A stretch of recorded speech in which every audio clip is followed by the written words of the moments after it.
How to share task Google Calendar. Hey everybody, this is Nina from Create, Login and Delete. Let's get started.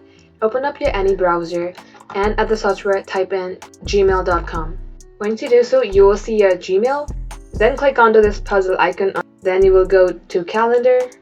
Now this is your Google Calendar. Open a new tab and type in taskboard.com. At this page, click on Sign in with Google.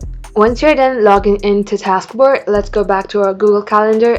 Click on to create and then click on to task. Let's create a task. I'm going to name this a test. Once you're done, click on save. Go back to your Taskboard tab and you will see test right here. Now to share this, click on this My Task tab at the three dot icon and you will see Share List.